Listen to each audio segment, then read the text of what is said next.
entrando em contato com o atendimento ao cliente.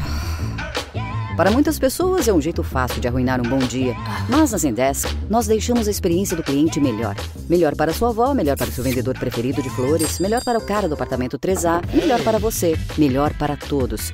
Porque enquanto alguns dizem que o cliente sempre tem razão, nós dizemos que o cliente é sempre humano. E como seres humanos, queremos fazer algo melhor para todos nós. Zendesk, experiência do cliente com IA desenvolvida para humanos. Interrompemos esse podcast para perguntar: quem você quer ser? Designer, engenheira, pedagoga, administrador. Quer saber? O Senac EAD é nota máxima no MEC. Tem cursos de diversas áreas, com conteúdo elaborado por especialistas do mercado e professores mestres e doutores. Ainda tem o Senac Carreiras, conectando estudantes a vagas de emprego em todo o país. Saiba mais em ead.senac.br/graduação.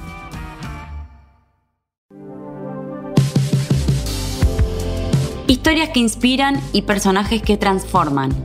Preguntas para explorar y respuestas para construir juntos.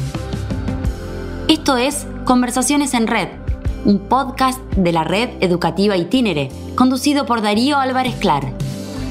Un espacio donde la educación nos conecta. La legislación creo que está, digamos, clara en señalar que este es uno de los grandes retos del siglo XXI en la educación y que hay que abordarlo.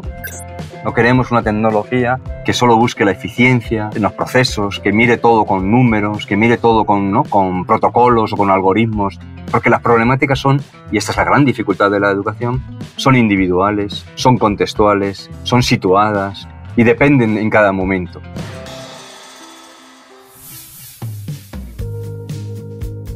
¿Cómo impacta la transformación digital en la educación? ¿Y de qué hablamos cuando hablamos de innovación educativa? En el episodio de hoy nos trasladamos a España para conversar con Carlos Magro. Él es licenciado en Ciencias Físicas por la Universidad Complutense de Madrid y en Geografía e Historia por la Universidad Autónoma de Madrid. En la actualidad es presidente de la Asociación Educación Abierta y hoy los invitamos a escuchar esta gran charla. Gracias, Darío. Bueno, no sé, esto es casi probablemente lo más difícil de toda la conversación. Bueno, yo soy Carlos Magro, soy una persona que lleva muchos años trabajando en el mundo educativo, en el sentido muy amplio de la palabra, porque he pasado por muchas organizaciones educativas con puestos, actividad y responsabilidades distintas y que he ido haciendo una especie de transición desde una ocupación de la educación más desde la, que podríamos decir, desde la gestión, desde el hacer cosas, a una etapa probablemente la actual, un poco más preocupado por la, que no es que sea distinto, pero más preocupado por la reflexión que por la acción, aunque todos sabemos que una cosa sin la otra es imposible. Esto sería la parte más desde el punto de vista, ¿no?, profesional. Además, bueno, efectivamente soy padre de dos, en este momento, adolescentes, y para aquellas y aquellos que sean padres, pues ya saben también la dificultad que eso implica, y también una cosa curiosa que yo muchas veces hablo con profesores y maestros, que tiene que ver con compaginar una vida profesional dedicada a la educación y, en nuestro caso, a los procesos de mejora y de innovación educativa, cuando al mismo tiempo convives, ¿no?, con los profesores de tus hijos, con las escuelas de tus hijos, que no tienen por qué estar alineadas con lo que a ti te gustaría al 100%, y por tanto ahí hay unas fronteras que son interesantes desde luego de vivir, y es un poco en lo que estoy ahora. Es un gusto, Carlos, que nos juntemos ahora de esta manera virtual y para que nuestras conversaciones, que a veces son más informales, con un café mediante o próximamente en un congreso que estarás aquí en Córdoba en el mes de agosto, lo compartamos con otras personas que nos escuchan, que no sabemos de dónde ni cuál es su acercamiento a la educación, pero sos una persona que, además de un gran profesional, sos una persona muy sensible y dedicada a la educación y a la trascendencia a través de la educación, así que te agradezco el tiempo. Y cuando vos te enumerabas tus roles profesionales, pero también de padre, mi propuesta para hoy es que intercambiemos ideas sobre cuál debería ser hoy la agenda educativa para España, para la Argentina, y encontrar esos puentes que es de alguna manera la agenda educativa de la actualidad y para el futuro. Y vos hablabas de un padre que a veces acompaña el proceso de aprendizaje de sus hijos y a veces con dudas, con reparos y hasta con cierta rebeldía diciendo esto no debería ser así. Entonces, cuando hablamos en la agenda educativa de aprendizajes innovadores, cuando hablamos de un artículo que hace poco vos nos compartías de aprendizajes disruptivos, o a mí me gusta decir también aprendizajes vibrantes. ¿Cuál es el espacio que ese aprender distinto tiene hoy en la agenda de la educación? Buena pregunta, Darío, porque cuando me planteabas esto de la agenda de la educación, en realidad uno se da cuenta que hay muchos planos desde los que podemos mirar lo que está pasando y la agenda. No estoy seguro de cuánto papel ocupa, si lo miramos en grande, ¿no? En macro a nivel de sistemas educativos, pero también en macro a nivel de globalidad, de mundo, las agendas más innovadoras desde el punto de vista pedagógico, de aprendizajes más profundos. Esta necesidad tan importante y además, valga la redundancia, ¿no? Tan necesaria de mejorar los procesos de enseñanza para provocar mejores aprendizajes, para provocar más conexión de los estudiantes con eso que aprenden, para provocar más alegría también en el aprendizaje, ¿no? Que sea un disfrute el aprendizaje. Esto es una demanda histórica en lo educativo, no es de ahora y lo sabemos bien, y cualquiera que sepa un poco de historia de la educación, pues todos los movimientos de mejora, de reforma, de transformación educativa desde hace más de 100 años están incidiendo en esto. Y entonces hay como una especie de ruido de fondo positivo que siempre está ahí. Hay veces que se escucha más y otras que se queda más soterrado debajo de otras problemáticas que también conviven con los sistemas educativos y que están en la agenda educativa desde hace también décadas. Y que mi sensación es que no terminamos de resolver. Entonces, lo que ocurre al final es que lo que debería ser prioritario, que es cómo provocamos mejores aprendizajes, unas trayectorias educativas más ricas, más disfrutonas en este sentido, cómo hacemos que esto sea la realidad de todas las estudiantes, queda un poco opacado porque nos encontramos con que hay otras realidades, problemáticas, retos casi estructurales que nuestros sistemas no son capaces de resolver. Carlos, retomo de lo que recién mencionabas y hablabas de esta agenda y hablabas de los aprendizajes disruptivos que no siempre se dan, no siempre se concretan, pero decías algo que me parece que es primordial, que tiene que ver con las brechas, ¿no? Las brechas de acceso, las necesidades insatisfechas, una educación que no puede pensarse ni de calidad, ni vibrante, ni innovadora si no están dadas ciertas condiciones previas. Pero creo que también, si estamos hablando de agenda, no sé si vos coincidís o no, muchas veces la discusión confunde el camino y la educación se queda hablando del qué enseñar en vez del para qué, ¿no? Entonces, si uno puede saltar la necesidad básica y asegurar a niños, niñas y adolescentes la accesibilidad a la escuela, la accesibilidad a la tecnología, la accesibilidad a los aprendizajes, a la alimentación, a las necesidades básicas, una vez que esté adentro de la escuela y esa escuela sea significativa, tendríamos que hablar más de qué va a aprender, cómo va a aprender y para qué lo hace. No sé qué pensás al respecto. Bueno, total. Sí, con el comentario anterior lo que quería decir es que como que sabemos lo que queremos, pero son tantas las problemáticas que nos encontramos, las complejidades que nos encontramos, que lo urgente calla lo importante. Tenemos a los sistemas educativos en general, desde luego los nuestros, los de la región que podríamos llamar iberoamericana, pero no solo, evidentemente, pero también a los propios centros educativos, preocupados por cómo garantizar los mínimos en una situación en la que, por otro lado, la complejidad cada vez es mayor. O sea, no es que vayamos a menos complejidad, vamos a más complejidad social, vivencial, de recursos, de diversidad, ¿no? Y eso hace como que esta garantía mínima nunca la alcancemos. Y parece que eso siempre nos obliga a posponer la siguiente fase, que sería la de, bueno, ya hemos conseguido lo mínimo, hagámoslo mejor ahora. Entonces evidentemente hay centros que esto lo tienen superado y que están siempre en lo otro ya. Pero a nivel sistema no parece que consigamos superar esta fase de mínimos y colocarnos ya en la siguiente, que es ahora cómo lo hacemos mejor. Dicho esto, también es verdad que, y a lo mejor es una pescadilla, como decimos en España, que se muerde la cola, que la preocupación excesiva a veces por resolver estas problemáticas o por cómo hacemos las cosas o incluso el qué hacemos en la escuela, deja de lado la conversación importante, que tiene que ver con el fin, el para qué o el por qué, ¿no? Como queramos llamar. Pero al final lo que nos damos cuenta es que muchas de las situaciones que nos encontramos de complejidad tienen que ver con una falta de sentido de la propuesta escolar en estos momentos, cuando te estás dirigiendo a unas clases sociales muy diversas, con aspiraciones muy diversas, en las que ya no es suficiente lo básico de hace 30, 40 años. Es decir, en la que la escuela ya no cumple la misma función que tenía que cumplir hace esas 2 o 3 décadas, o no, ni siquiera 2 décadas. Entonces, el día a día, la complejidad, el intentar garantizar o superar estas dificultades que nos encontramos a diario en los centros, en los centros educativos, pero también en los sistemas, pospone la conversación fundamental en estos momentos sobre el fin y el sentido de lo escolar. Sobre todo de lo escolar que podríamos llamar obligatorio, de lo que es la escolaridad obligatoria. Ahí me gustaría detenerme un minuto en algo que decís, que lo repetiste y también me siento identificado. Una escuela más clásica, más tradicional, antigua, podríamos decir, su razón de ser era la homogeneización, ¿no? O sea, que todos seamos iguales al mismo tiempo, con un mismo objetivo, y que el que no está en ese marco es un problema de él, cómo lo resuelve o queda fuera del sistema. Cuando hablamos de la dimensión de la diversidad, que es una gran tensión hoy social y cultural, también es una tensión para la escuela. Entonces digo, si tuviéramos que hablar en líneas generales en España hoy, en las políticas públicas, ¿qué lugar ocupa o se le da a la diversidad en todos sus aspectos? La diversidad de modos de aprender, de intereses, la diversidad en términos de género, en términos de recursos, la diversidad como un hecho social que existe, que la escuela muchas veces no la tuvo en cuenta y lo que trataba era de igualar, de homogeneizar y de licuar esa diversidad. Hoy, sabiendo que está y que existe, ¿qué lugar ocupa como política en la agenda de la que estamos hablando? Pues desigual. Uh-huh. La diversidad ocupa un papel desigual porque es el gran reto.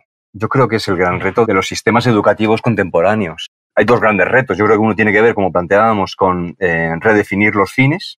Es decir, ¿por qué estamos aquí y para qué? ¿Y qué sentido es el que tiene ahora mismo una escolaridad obligatoria?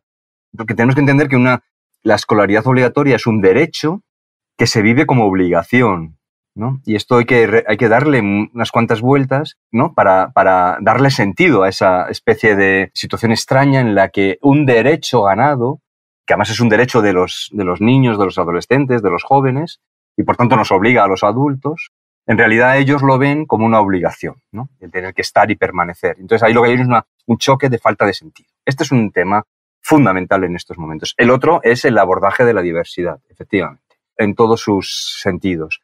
Entonces la legislación en España reconoce la importancia de la diversidad en todos los sentidos también. Por ejemplo, en todo lo que tiene que ver con aquellos estudiantes con necesidades especiales, por dificultades de aprendizaje. Es decir, la legislación es bastante clara en la necesidad de una escuela inclusiva en la que todos quepan, pero luego se encuentra con muchas dificultades, se encuentra con muchas barreras. Barreras que en algunos casos son económicas, no hay recursos para atender la diversidad.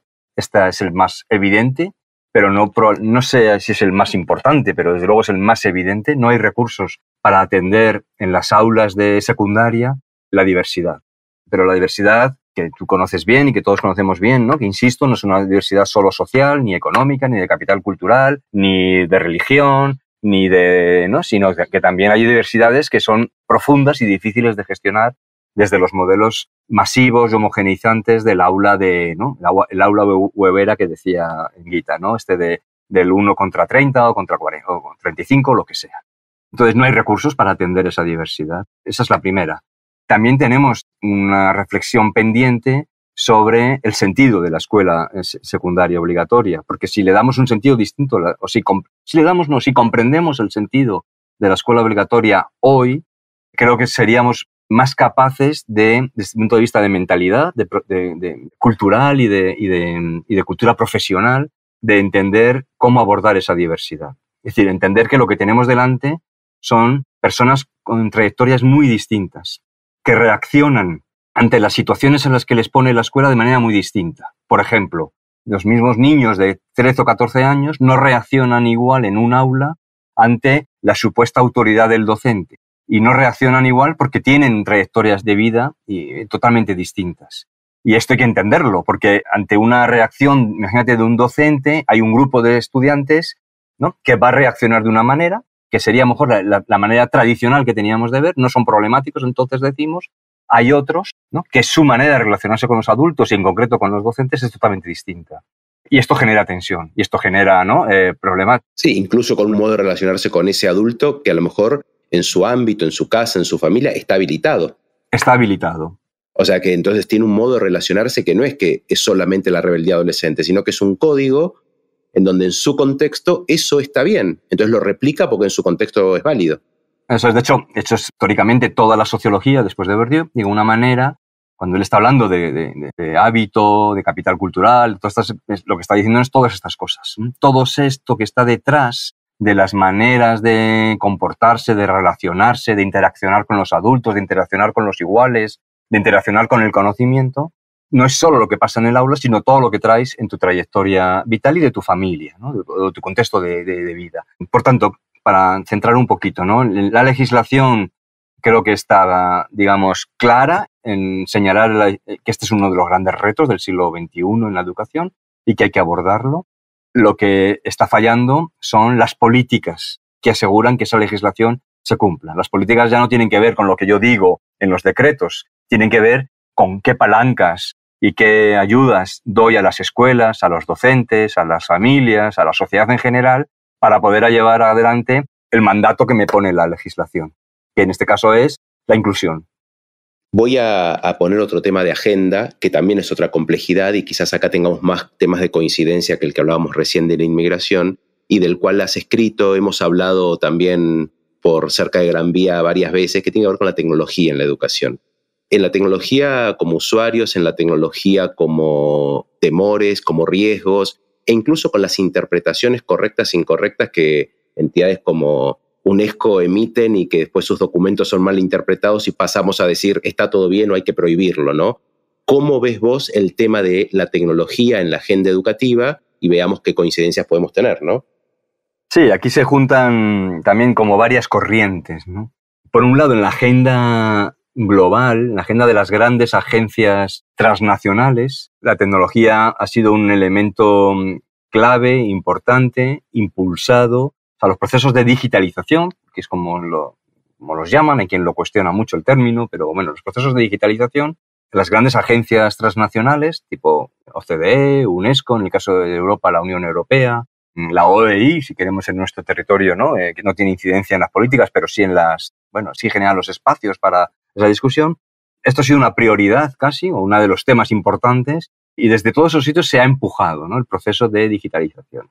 En algunos casos se podría acusar que estas grandes instituciones supranacionales han ido, en el fondo, demasiado de la mano de la industria. Podríamos decir, no ha estado claro, ninguno lo ha hecho explícito, pero no ha estado claro cuál es la división entre los intereses de la industria, de las grandes tecnológicas a nivel mundial, que también son grandes actores a nivel mundial, y estas políticas de impulso de la digitalización por parte de las agencias transnacionales.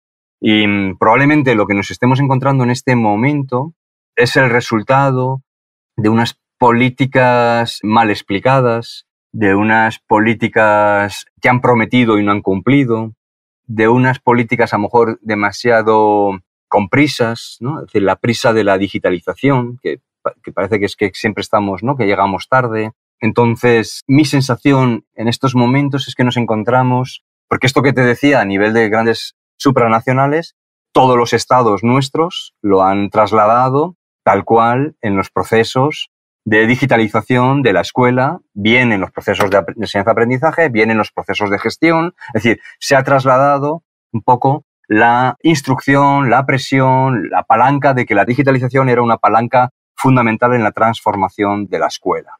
Bueno, yo creo que haya habido muchos errores. Yo digo que no, o sea, estoy de acuerdo que había que hacerlo y hay que hacerlo, pero yo creo que ha habido muchos errores y ahora nos encontramos en el otro lado de o sea, como una especie de reacción de péndulo, una reacción también alérgica casi, en la que de repente surgen voces contrarias muy fuertes desde las familias, desde los padres, desde algunos ámbitos del profesorado, y en un proceso casi de negación total de todo lo que se ha hecho antes y de negación en este sentido de la tecnología. Yo creo que estamos en este momento de choque. Ya sabes que mi postura es, bueno, en este sentido es bastante clara. Yo creo que es fundamental, bueno, siempre ha habido tecnología en la escuela, es fundamental que pensemos, trabajemos, eduquemos con y en tecnología en la escuela. Es fundamental en los procesos en los que estamos que también se digitalicen otros procesos de gestión, pero también de aprendizaje en la escuela. lo que tenemos que hacer es encontrar el punto intermedio. Lo que es muy peligroso en estos momentos es la reacción negacionista de expulsión de la tecnología, porque al fin y al cabo la escuela es el único lugar que nos queda, digamos, a nivel global, en el que socializamos a muchas personas en alguna serie de competencias que son fundamentales para su vida. Y una de ellas es la tecnología. Luego, sacar la tecnología en estos momentos de la escuela es un riesgo, supone un riesgo altísimo para millones de personas, de niños en este caso. Y creo que ahí erraríamos, como un poco estamos errando cuando algunos gobiernos están tomando decisiones un poco extrañas, ¿no? Porque por un lado están fomentando, pero por otro lado están como respondiendo a esa especie de preocupación social y de demanda social y están prohibiendo. Entonces nos encontramos en una situación un poco también paradójica y que es esta, ¿no? Por un lado lo estoy impulsando, estoy financiando, estoy impulsando, estoy dándote recursos para que hagas una compra de infraestructuras o de, ¿no? Pero por otro lado siento la presión social y la preocupación social de alguna manera un poco populista desde mi punto de vista. Estoy respondiendo a esa preocupación social con lo más fácil, que es prohibir, que es eliminar, que es sacar, que es no educar, en el fondo, ¿no? Que es comprar el discurso de la no educación. Bueno, yo creo que ahí tendríamos que ser todos un poco más, bueno, más cautos. Más cautelosos, ¿no? O sea, que en esto coincidimos en la visión. Tenemos que ser cautos y, como siempre, buscar los puntos intermedios, ¿no? Yo lo he sintetizado muchas veces en esto de prohibir no, administrar sí. Y a la administración del recurso es no creer que es la solución, ni tampoco es el demonio. ¿Hay riesgos? Sí, por supuesto. Ahora, siempre ha habido riesgos. En algún momento en los monasterios se han escondido los libros, porque constituían riesgos para su momento, ¿no? Te digo, asumir los riesgos y saber que hay otro tipo de riesgos para los niños o para los jóvenes es cierto, pero también hoy para los adultos. Creo que el mayor riesgo es, como decíamos también antes, no informarte, no saber y no saber cómo hacer un uso realmente efectivo y revisarlo, porque también nos va a ir poniendo por delante paradigmas que no conocemos. Hace 2 años atrás no hablábamos de la inteligencia artificial y hoy le tenemos miedo, pero hace 50 no hablábamos de la tecnología. Ahora, bien lo decías hace un rato, lo dice la UNESCO en su informe, hoy educación sin tecnología parece que es imposible. Ahora la tecnología no asegura una mejor educación. Entonces, en esa tensión es la que tenemos que, me parece, que poder navegar, ¿no? Total. Lo interesante es que hay mucha investigación en tecnología educativa. Hay grandes grupos en todos nuestros países. O sea, yo si te podría sacar ahora unos cuantos nombres de personas y de grupos de investigación, tanto en Argentina como en España, que llevan años con una mirada crítica hacia la tecnología educativa, pero son grupos de investigación que están pensando cómo es la relación entre tecnología y educación, cómo tienen que ser esos procesos, están alertándonos de algunas de las cosas que estamos viendo que son problemáticas, pero al mismo tiempo están defendiendo la importancia de la educación en tecnología. Durante muchos años estos grupos han estado allí, han estado como sacando las banderitas, oye, esto es lo que es importante, ojo con esto, cuidado con los datos, pero también es importante que nos alfabeticemos en datos, y no les hemos hecho caso. Nos hemos movido un poco en estos otros paradigmas grandes de, o bien el paradigma solucionista que tú estabas diciendo hace un momento, es decir, la tecnología ha venido para solucionarnos todos los problemas socioeducativos, ya sabemos que eso es falso, es imposible, es decir, los problemas que tenemos socioeducativos, lo que estábamos mencionando antes, no se solucionan con tecnología. Pero en el otro lado tenemos lo que podríamos llamar los neoluditas o negacionistas de la tecnología, que dicen todos los problemas de la educación en estos momentos, la falta de rendimiento, la falta de atención, la conflictividad en las aulas, está provocado, ¿no? La bajada de rendimientos en PISA este año, tiene que ver con las tecnologías, que son un demonio. Es curioso, ¿no?, que nos movemos en estos dos polos cuando tenemos de verdad, investigadores y investigadoras muy relevantes que llevan años haciendo un trabajo interesantísimo, que nos alertan de los extremos, pero que están defendiendo lo que creemos que creo que es importante en educación, como tú decías.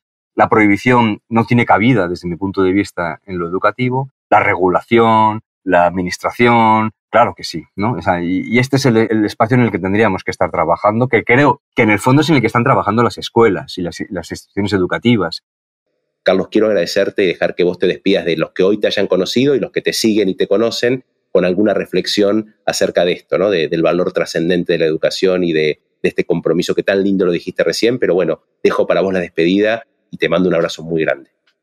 Muchas gracias, Darío. No, el placer es mío conversar contigo siempre, también en conversaciones de café o en esta que acabamos de tener. Yo creo que hay mucho que conversar.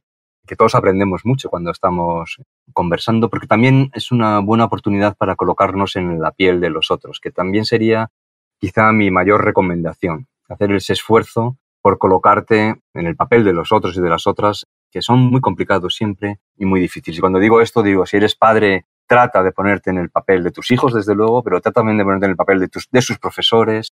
Si eres un profesor, trata de ponerte en el papel del equipo directivo, que a veces dirás, joder, es que yo no lo haré, pero es que hay que estar en sus, ¿no? Y al revés también, quiero decir que yo antes lo decía de una manera un poco más brusca, porque creía que, no estoy seguro, ¿no? Con esto que decíamos hace un momento de la burocracia, creía que al sistema le faltaba un poco de confianza en distintas capas, y lo he dicho varias veces. No sé si es la palabra adecuada en estos momentos, pero confiar en los otros, fiarte del otro, es colocarte en el lugar del otro. Esto es fundamental, y es fundamental meter dosis de confianza en todo el sistema. Es fundamental que las administraciones se fíen de sus escuelas, de sus docentes. Es fundamental, ¿no?, que los docentes se fíen de lo que pasa en las familias y de sus estudiantes. Es decir, tenemos que meter como a chorro un poco más de dosis de confianza en una sociedad que vive cada vez más desconfiada, ¿no? Y esto es un poco probablemente uno de los problemas que tenemos, ¿no? Bueno, yo te agradezco mucho la invitación y muchas gracias a quien escuchéis esto en el momento que toque. Estoy siempre a vuestra disposición para, ¿no?, seguir la conversación, que creo que es donde al final todos crecemos y aprendemos. Abrazo muy grande, Carlos. Un abrazo fuerte. Si te gustó este episodio de Conversaciones en Red, podés seguir a Carlos Magro en sus redes sociales, @c_magro en X o Carlos_magro en Instagram, para seguir aprendiendo de personas inspiradoras. Esto fue Conversaciones en Red. La educación nos conecta. Un podcast de la red Itinere, una red de instituciones educativas en el Cono Sur que tiene como objetivo crear comunidades en sus colegios y en espacios de diálogo como este. Si te interesó, podés seguirnos en nuestras redes sociales, @RedItinere, para enterarte de los próximos episodios y seguir conversando.